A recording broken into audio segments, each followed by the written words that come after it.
Okay, Dave Coldwell, welcome to the Live on Form podcast. Thanks for having me. I'm looking forward to it.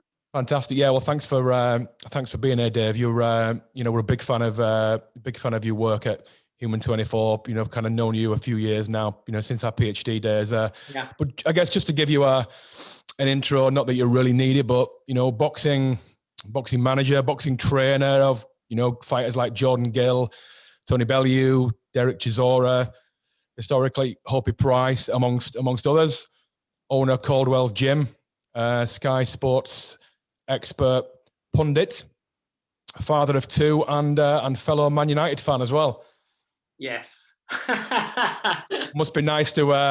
Is it nice? I guess you grew up with the.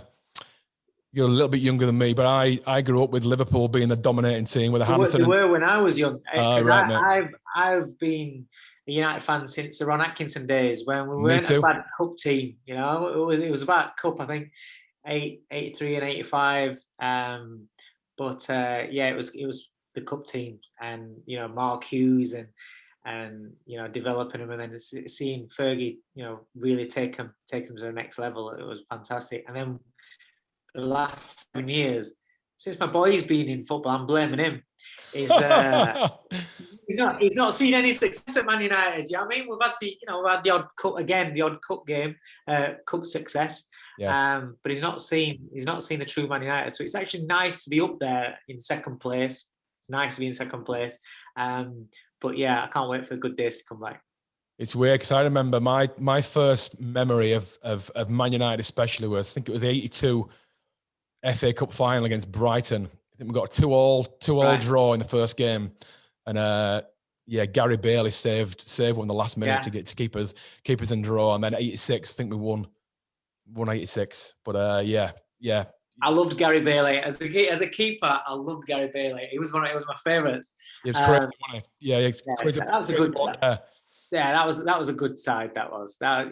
Characters wise, and I remember the days of Arthur Albiston, left back, I think he was. He was, mate. Kevin Moran down the middle who got sent off. Paul McGrath as well. Yeah, it was proper characters. Cool. Anyway, Dave, listen, thank you for sparing your time today. As mentioned, sort of big fan of your work, really, and especially, I guess, the kind of strong, mentorship vibe you give off, really, when anytime I see you around your fighters, you seem to have a real, kind of strong, a strong pull and attraction, to mentor young fighters. I guess, is that something that came naturally, Dave, or did it come with becoming a father, or really as someone played a part in influencing you as a mentor in your early years, and therefore, turned you on to doing that really well? I think it just comes over time with experience. You don't, or I didn't set out to become a coach, an advisor, a mentor, whatever you want to call it. I didn't set out to do that. I just kind of fell into it. I started training kids, amateur boxers, beginners in 1996. I started. Then I got my first gym in 2000. Training kids from 6 and 7 years old until a couple of them ended up turning pro at 18. Okay. So I've brought kids through that troubled period as they're growing up and things like that. But then as you get older, and you touched on it there, as you become a father, you do see things differently, and you I don't know if it's patience, experience. The way that I see it is that experience is something that you can't pretend to have. You can't borrow it. You can't buy it. You actually have to go through it in order to gain it. Mm-hmm. And that's 30 years in boxing, 20 years in managing, coaching, and developing people, whether it's inside the ring or outside the ring.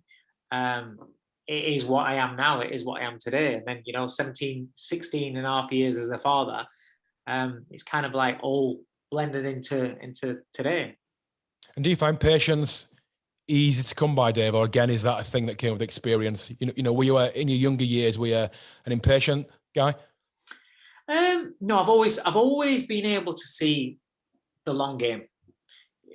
listen, as when I started off in boxing, it was never going to be a case of, oh, I expect to win titles, I expect to do it all, become great at it straight away. I've never been good at anything to start off with. I've always, at school, I was the last man to be picked at everything. Okay. I remember the first time with school, we went to a weight training gym. It was Paul Powers' gym at Sheffield Lane Top in Sheffield. We went as a school group, and I was the weediest of the lot. I struggled to pick up a little bar and things like that. I was the weediest kid, but I was a kid that used to get picked on and bullied at school. And I didn't have a great childhood, but I always thought, if I can get through this, maybe my life pans out how I want it when I get older. So I've always looked at things as a long-term plan rather than what's here and now, because for the majority of my life, the here and now wasn't pretty good. So it's always been that, as a fighter, I used to model myself on people like your Johnny Nelsons that lost a few fights early on and then came good down the stretch when he was older. And, so that's how I've always kind of been, really. So the patience thing, it's funny because I'm not patient with myself, in terms of, if I'm trying to ask my missus, DIY and things like that, flat packing, undoing stuff like that, and building it, mate, I haven't got patience for anything. That is my downfall. That is my downfall, mate. I can't do it. I'm starting to get better now. I'm 45. I'm just starting to get better. Yeah, I'll look at something. If I can't do it straight away, then I don't want to do it, and it winds me up. So I haven't got patience in that regard. But when it comes to things that I see that long term have got some value to it, kids development, boxers development, you're training today for what's going to happen in a year's time, things like that. I'm quite comfortable at being patient with. Yeah. And you mentioned when you were young, you had that kind of foresight to, see that things, might pan out better if you just kind of stuck with it. Yeah. And that's a real mindset trait, but it's also a discipline trait as well. Again, discipline, is that something you learn, sort of you learned as a younger kid, or did that come when you started, you started sport, or did it come when you started seeing some progress and therefore you got some, you got a bit of a kick of the arse saying, right, yeah, you know what, if I apply myself here, put a bit of discipline, I can see what can happen? Well, there's different elements of discipline. And so a little insight into my childhood was, at home, if I didn't scrub the carpets to my mum's standard and make sure the house was spotless to her standard, and make sure the ornaments, and she had millions of ornaments. That's why I don't have ornaments in my house. Yeah, mum did. Millions of little trinkets and ornaments. And if I didn't dust them and polish them to her satisfaction, I'd get literally the shit beat out of me. So the discipline was there. So when you hear about people talk about in the army how everything's regimented, it builds this kind of discipline in them. So I kind of grown up if I have to do something, make sure I try and do it bang on, make sure I try and do it right. So the discipline side of things has always kind of been with me. But in sport, and I think it's just because I wanted to make something in my life, and I still do want to make something in my life. So I'm willing to put the hours and put the work in order to get there. So that's kind of come through with me. Yeah. And in boxing, as a fighter, although I wasn't the most successful, I won an area title and did a few bits. As far as discipline's concerned and living the sport, my diet was always bang on. I didn't cheat on my diet. The championship weight used to be 8 stone, and it used to be a joke in our gym that I would walk around at 8 stone too. So, that shows you how I always on it, yeah. To give myself because I knew I had so much to catch up on from everybody else.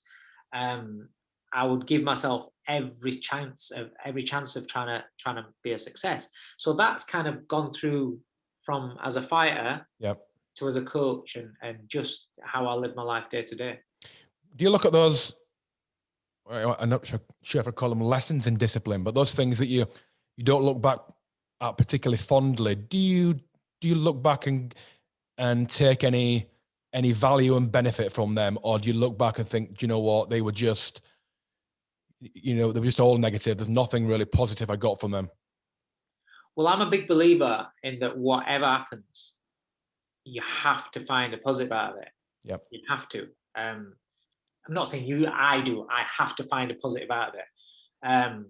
Because I came from such a dark place in there where the only positives while I was going through, I went through as a kid, the only positives that I had were what ifs. So in my head was, I was going through hell. I hated my childhood. But what if I stick with it, and when I get older, I have a nice family and people know I am. I'm not that kid that people just take the mick out and don't want to know. And, I've got my own family that I can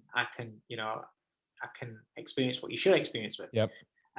So my life was built on what ifs, and that having that little bit of positivity helped me get through what I had to go through.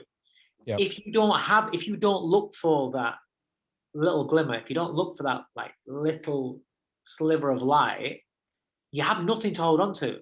Yep. And you have nothing to keep going for.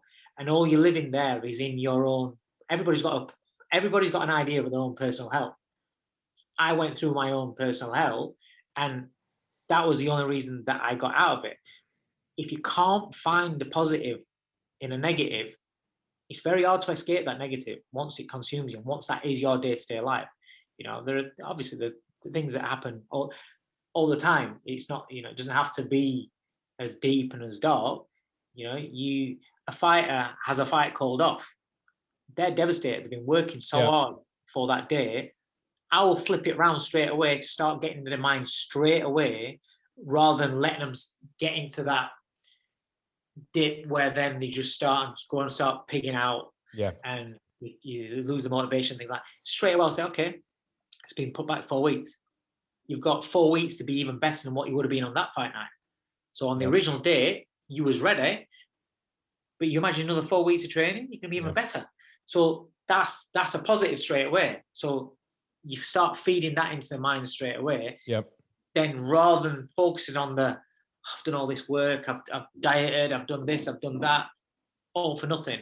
Well, it's not. It's for nothing if you then let the negative take control of you, and you do undo all the good work, and you put on a stone in weight over the next week, because you can have a week out of the gym, just come down a little bit to go again, rather than just ticking along and then we step it up again. Yeah, you mentioned that kind of ability to, take those kind of small crumbs of positivity and really have those kind of the forefront of your mentality, which you can see that you always come across as a mega positive person. You kind of see that, you kind of see that every time you're on telly, and every time you kind of hear you speak. I once read a quote from Nigel Travers saying, "Boxing can save the world." Did boxing save you then?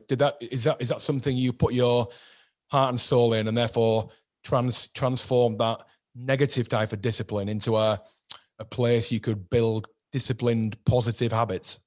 Yeah, 100%. Yeah, 100% saved my world, saved my life. In the fact that I was a kid that I couldn't have done this.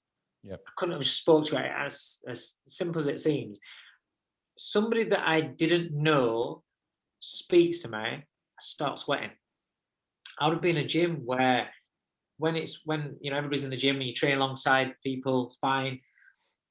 The minute you're on a one-on-one with a name that's in that gym, I'd freeze up, and I'd be in my mind, I'm talking to myself, and it's trying to build up courage to say something, but then I'd stop myself because I'd feel as though I'm going to make myself an idiot in front of this person. Yeah. And I didn't know what to say. I would feel uncomfortable when I knew that I was having to go somewhere outside of that gym environment, because I would have to speak, and I just didn't know how to do that properly.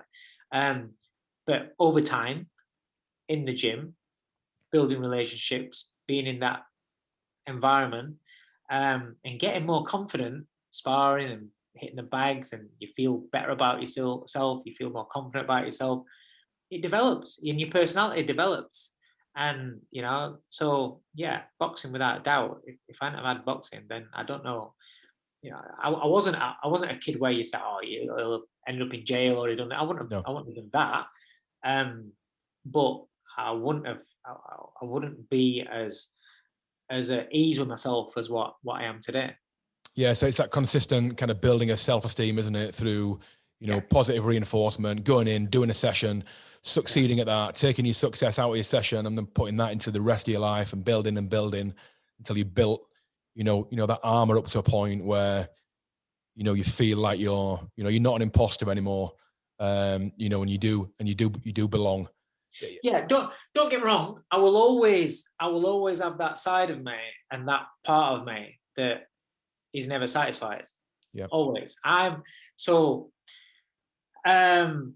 Say for instance, Tony Bellew wins a world title. And wins a world title on the night, instead of just letting my hair down and just relaxing, I'm straight away thinking about who's next. Yeah. To fight him, if he makes them same mistakes in that fight, would they make him pay? I'm thinking about the next one straight away. I can't relax. I can't just enjoy the moment. My wife says the same thing. You know, I never seem to enjoy the moment. On the drive, you know, even to this day, you know, on the drive back from a big win, I just recently had a great win for Jordan Gill. He's now ranked number 5 in the world. Off the back of a great performance, driving home, I'm thinking, and I'm wanting to get the move on with Eddie, his promoter, and think, all right, what's next? What we're going to do? Because that's how my mind works. I'm never going to sit back and relax and be happy where I'm at. Same as if I have a good training session with myself in the gym, I'm not 100% happy with it. You know, and I'll be thinking about, oh, I should have done this one today. I should have added that in today. I'm always looking at things, and I can't just sit back and be happy with what I'm doing. So I will always drive myself, push myself in that, you know, in anything that I'm doing, to be honest. Yeah, and it feels like that kind of constant drive, you know, is something that definitely helps you, you know, in your childhood, didn't it? And get to, you know, so get through those times and constantly. And I guess, you know, I see it a lot really with people, and I'm saying myself in terms of you never get excruciatingly happy in terms of, you know, you see these people who are the happiest people in the room and life and soul of the party. And I always think they're the ones who probably have the darkest days when they go back and sit in a room by themselves. And I always think there's people out there, you know, and you say you're one of them, who are quite balanced, never get too up, but never get too down.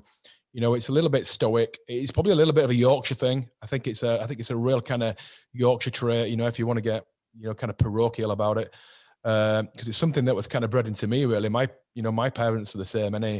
Even with me, you know, anything I've done, you know, I might get I'm proud of you.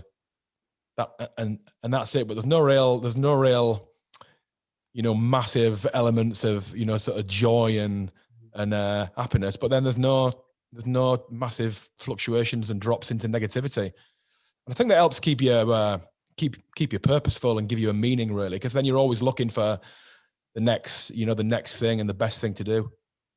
I think for me, it's a more of a sense of I'm terrified of going back to what I was.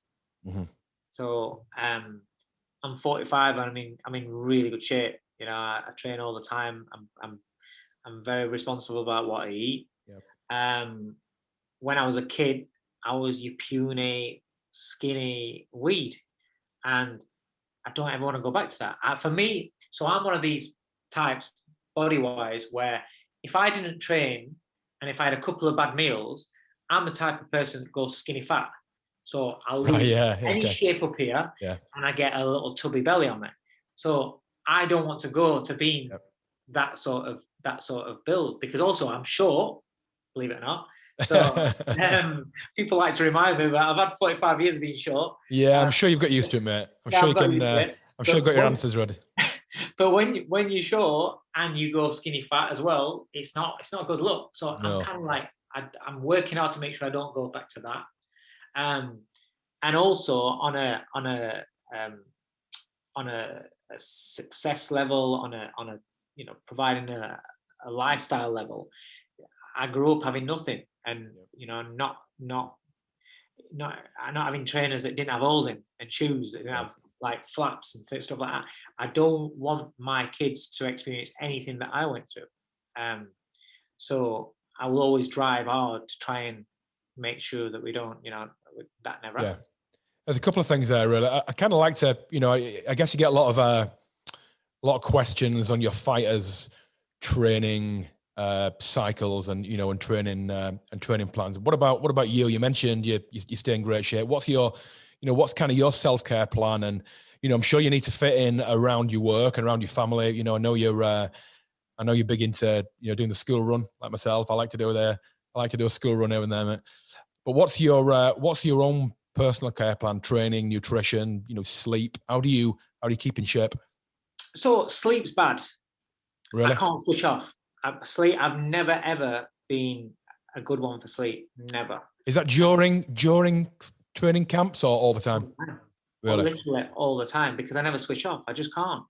There's always stuff going off, and if it's not my fighters, it's my kids. If it's not, if it's not fighters that I coach, it's fighters that I manage, and it's just I don't switch off. And I also, because of what I do during the day, there's 24 hours in a day, so I can fit it in because there's 24 hours in a day. But what that means is that I will do my study of boxing for my fighters, and looking at things in between, on an average 12:30, 1 a.m. till about 3 a.m. Really? Yeah. If I switch off at 2 o'clock, that's early. Wow. What time are you up? I wake up at about 7:30. Right. Yes. Yeah. 5 hours. So that's what I get, consistently as sleep. It's but I'm also one of those that, so I stayed up for the boxing on Saturday night. And if I stay up, then my adrenaline is pumping. So the fight finishes at 6 o'clock. I'm still awake at 7 o'clock. Wow. And then I'm up at 8:30. Yeah. But I don't go back. Once I'm up, I don't go back to sleep. So that is my sleep. So sleep is what I'm bad at. Okay. Food, since my little boy came along, I was still pretty good with my daughter, but since my little boy came along, I've now got 2 kids. I live 80-20. I have chocolate. I have, kids want an ice cream, I have an ice cream, things like that. But I don't really get weighed. What I do is I look in the mirror. Yep. And if I look down and if I see a little bit of podge, or if I see that my hips are coming over my underwear a little bit, right, okay, I need to make sure I don't eat no chocolate or anything for a couple of days and sort that out. So I'd never let anything go to an excess. Yep.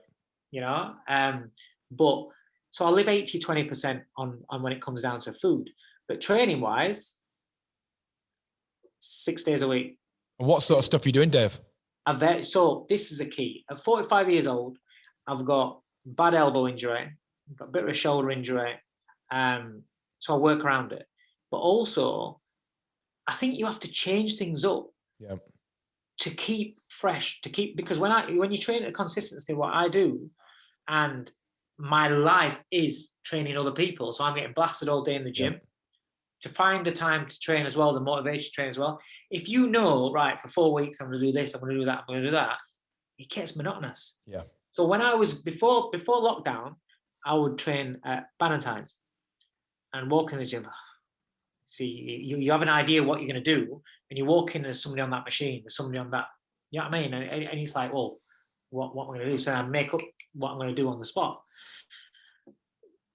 Since lockdown, I've set a gym up in my garage. It's the best thing I've ever did. Oh, I did it years ago. Yeah, absolutely. Train at home, mate. It is absolutely, it's awesome. It is the best thing I've ever done. And what I thought at the time was, maybe I'm going to struggle for motivation on my own. But I trained on my own in Bannatynes. I've always trained on my own. I never had a training partner. No, I never did. But I will get up. If I wake up an hour early, I just think, rather than trying to go back to sleep, even if it's 2 hours early, rather than trying to go back to sleep, I might as well go downstairs, jump on bike.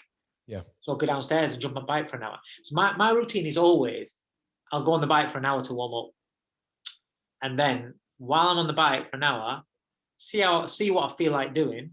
I'll do it. So it might be a boxing session where I'll do 12 threes on the bag, 30 seconds rest.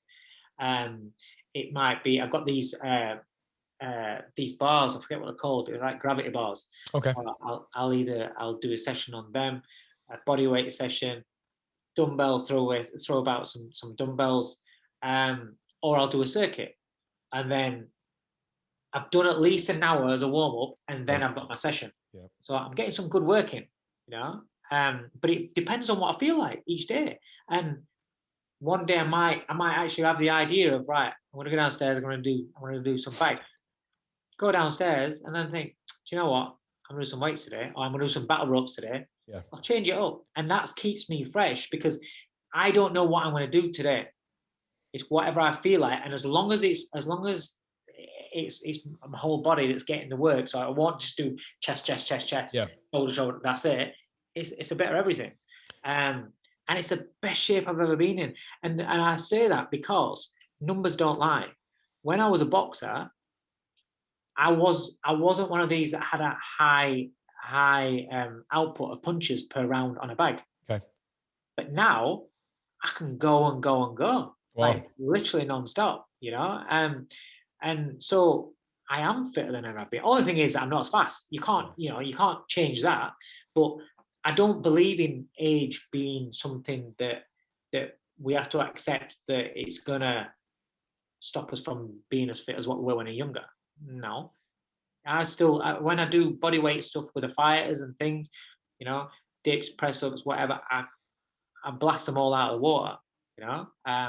So I just think that you are, age is a number that people like to stamp on you and use as an excuse.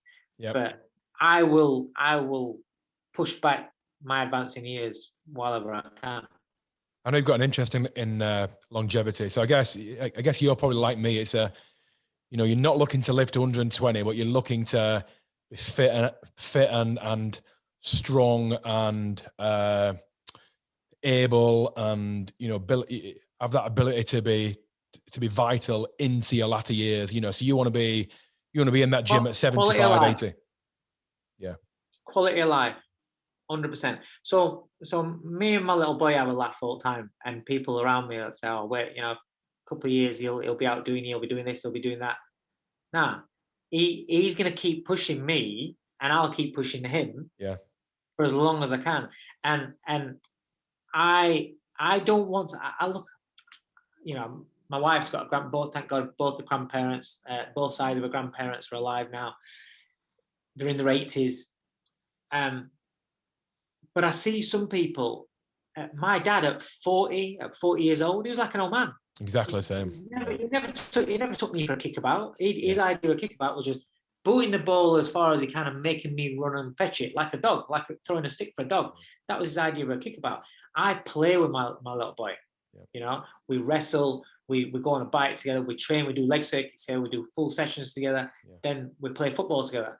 And I want to be able to do things with him for as long as I can. I'm going to be an active elderly person. Please God, I live long enough. Yeah. I don't want to be one of these pensioners that live the life just sat watching telly, doing the same thing every day, going for one walk, coming back, that's it. I want to carry on doing what I'm doing. Yeah. I see people in the gym, you see pensioners in the gym, I think, wicked, that's great. That's how I want to be. I want, I see some really fit, really strong guys and women that are pensioners. Yeah. I think that's what I want to be. That's it. That inspires me. I think, well, if they can do that, I want to do that. And that's what I'm living for.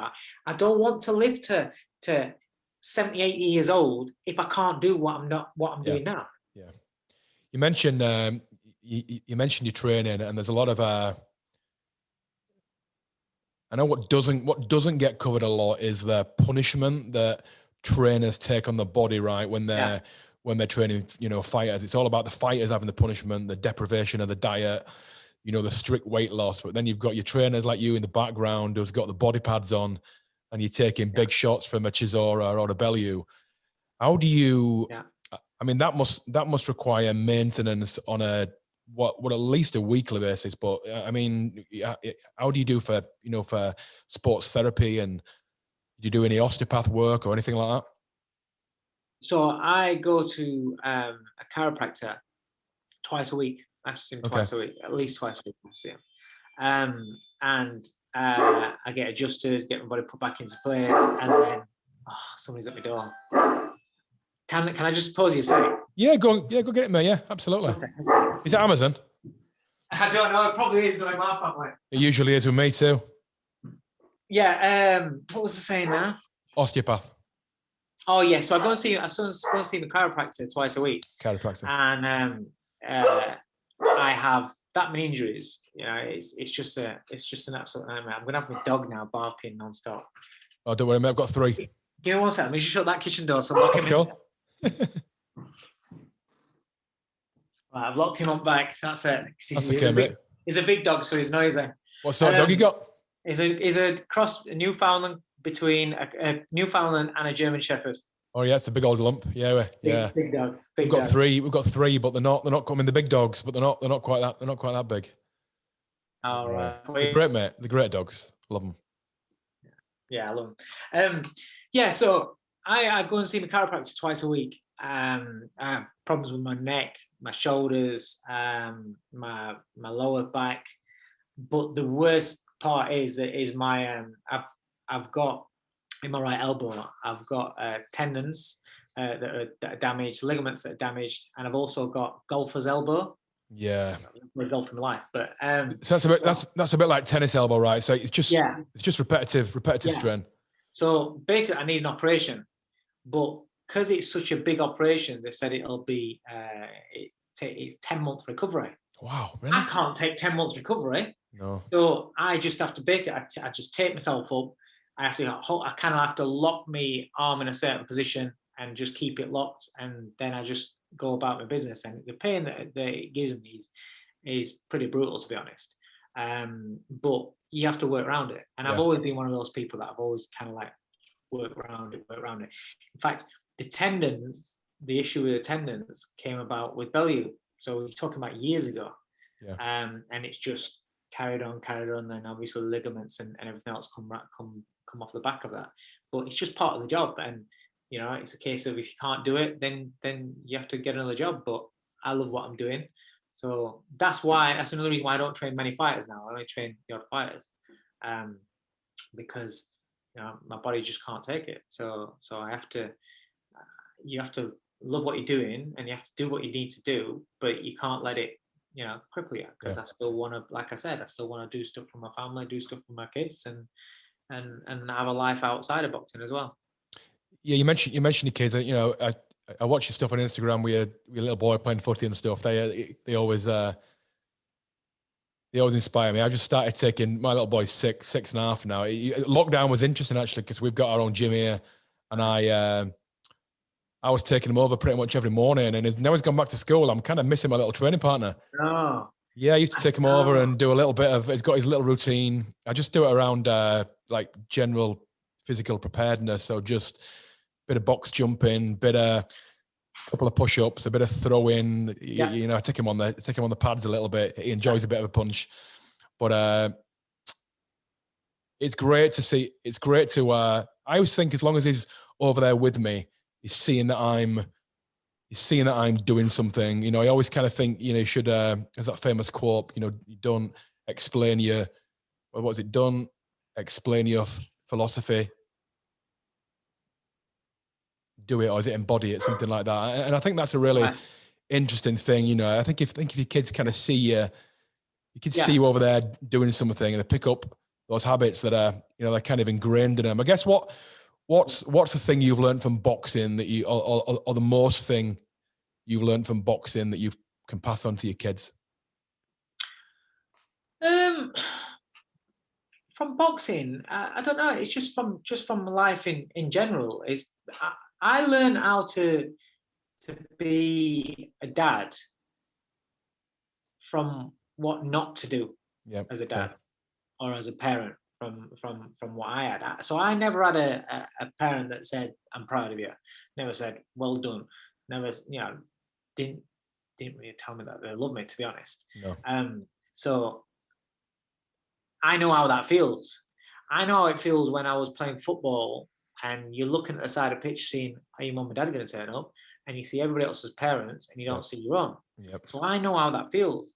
So all I've done is gone the opposite way to make my kids feel the exact opposite. And that's it. It's not rocket science. No. But I will never ever say that I'm a good boxing coach, a good manager, a good Sky Sports pundit. But what I will say is I'm a very good dad, because I will make sure that I give my time to my kids. So when my kids were little and the toddlers, they learn how to speak, and then that phase where they ask questions constantly. Oh yeah, man's in it now. Right? Yeah, they're now. And when people moan about it and say, tell the kids to shut up after a bit, right? I never did. Whatever questions they asked, I would answer. I've always done that when they were kids, and my kids are really smart. They are really smart. They're very inquisitive. They will always, especially my little boy, will always put his hand up to ask a question. When you get a parents' night and teachers talk to you about their kids, they will always ask the question. They will always, and they are very, very clever at what they do. I think that comes from having that confidence of not feeling shut down when you ask a question. If I used to ask a question, I'd get shut down. Yeah. So then if you're in that pattern where you feel as though you're wrong to be asking questions, then you're only going to get a certain amount of knowledge. You're going to get the free knowledge that's just in conversation. You're just absorbing from what the teacher is saying or anybody else. If you brought up to question and to seek further information to what you just presented with, you're going to know more than the next man. Yeah. Do you know what I mean? Or woman. Absolutely. And so I've passed that on to my kids. And also the belief thing.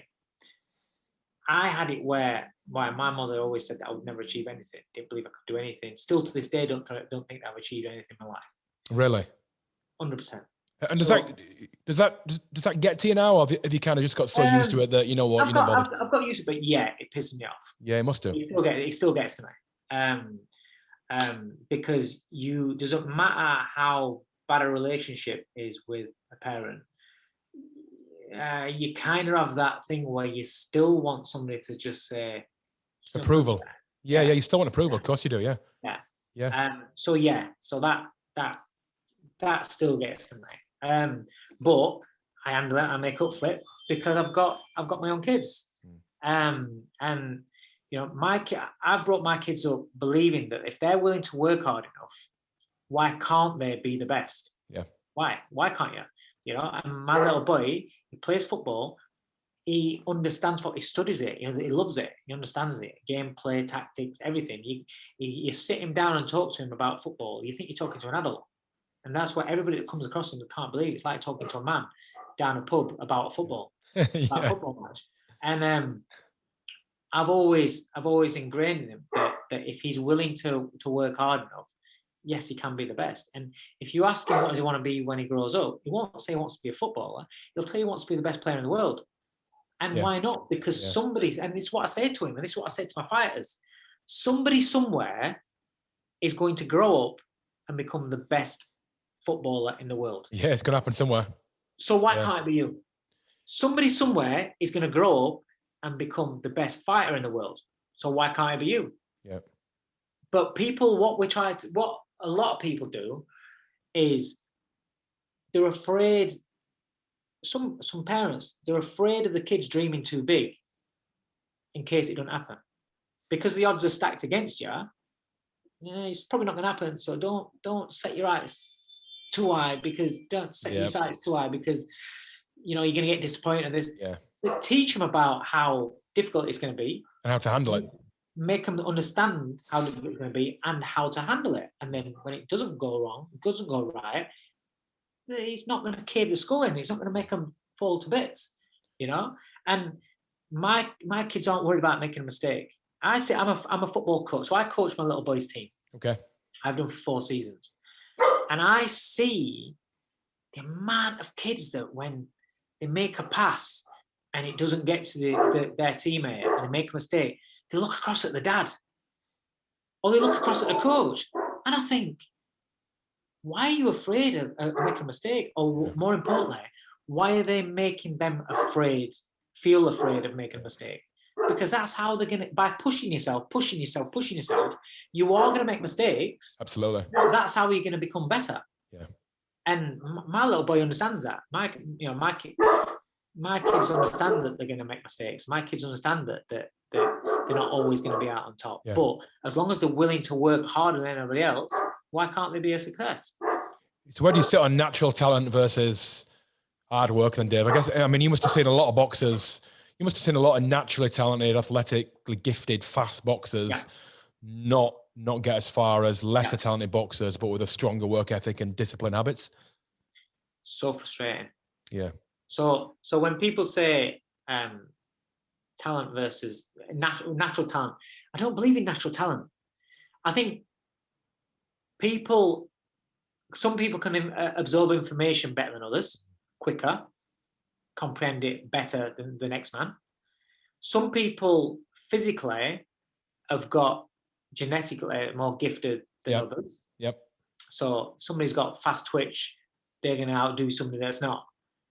Little thing. So assets that we are given, sometimes that's down to what we're given and how we're built.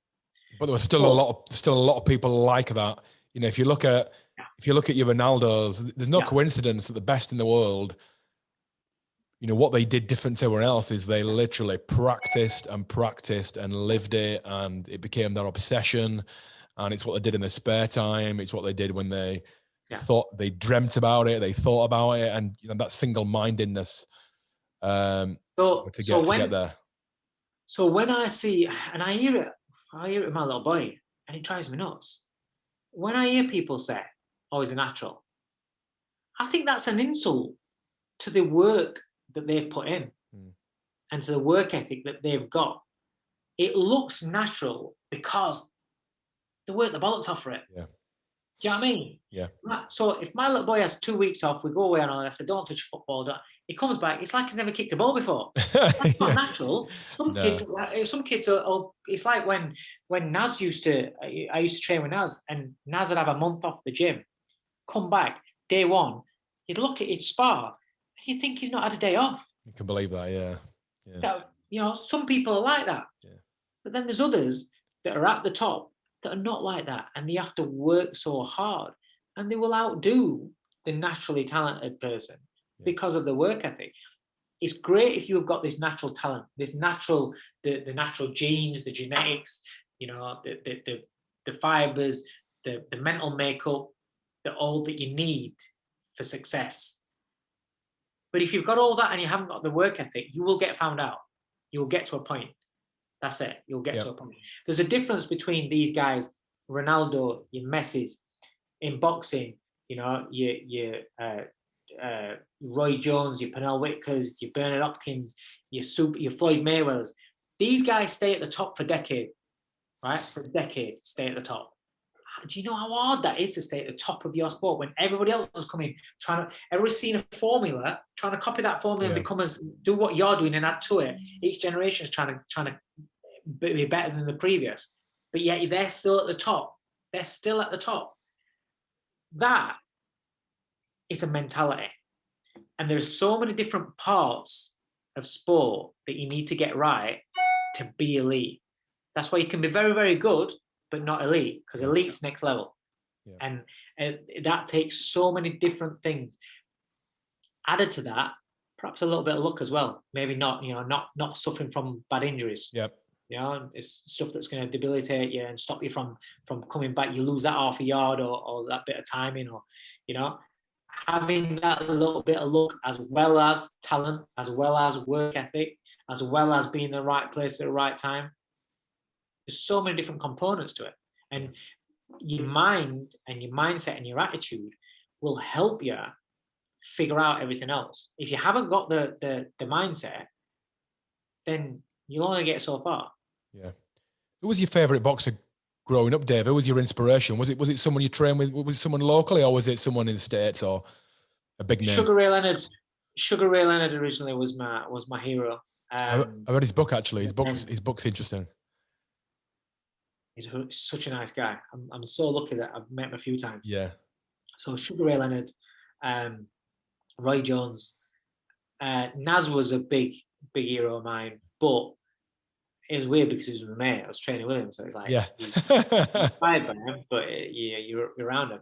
But also because it was more realistic, Johnny Nelson was a massive influence on me. You know, he's a massive part of why I live my life the way I do. You know, as I'm getting older, I'm still staying in shape because I watched him as the older generation now, Jim staying fitter and better shape than the younger kids coming through. So I was like, I want to do that.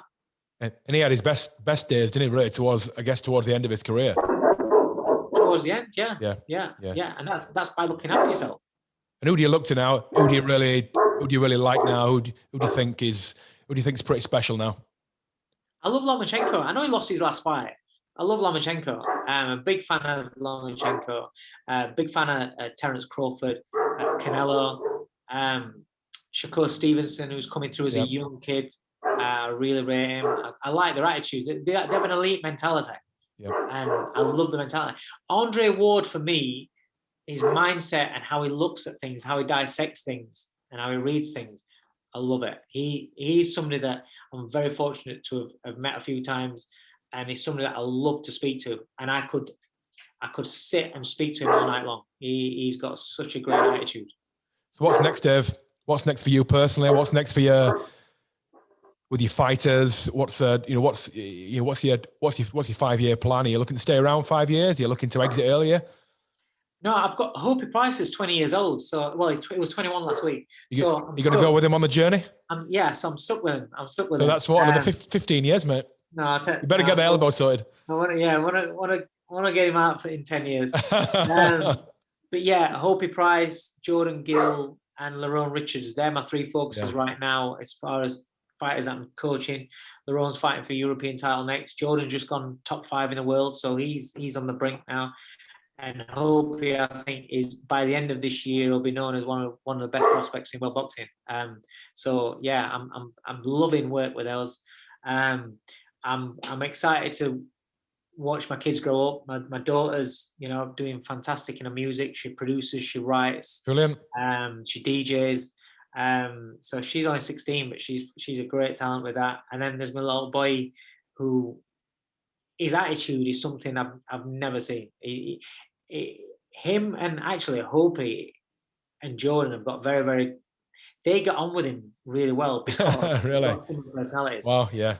He comes on training camps with him because they want him around because he's like having another fighter in there, but he's got their mentalities, especially Hopey. And he identifies with them because they were two kids that kind of like went the different way to what the friends did for sport and became successors. So he identifies with that. So I'm excited to see if he sticks at football, but whatever he chooses to do, because of his attitude at school, he's so clever at school, and he has to try and be the best at school. At everything he does, he has to try and be the best.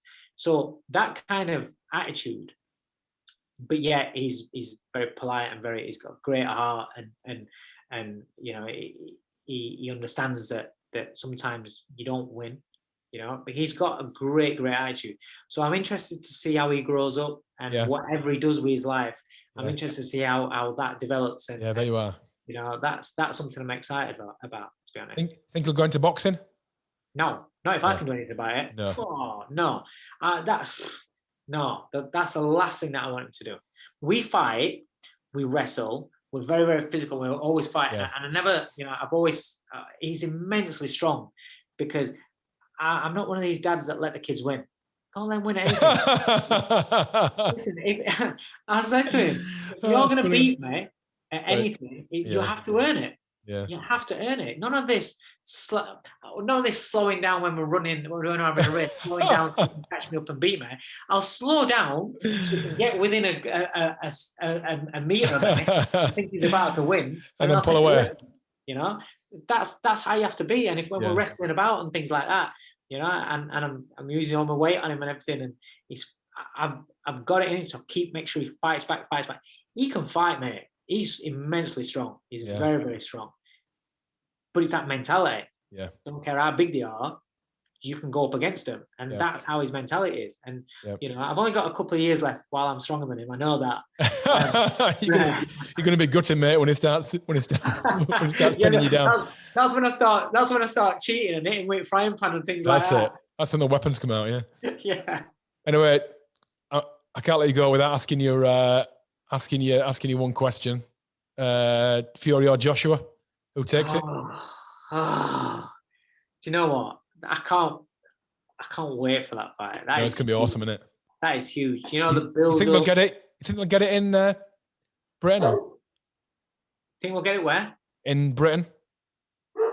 No. I'll be surprised. Yeah.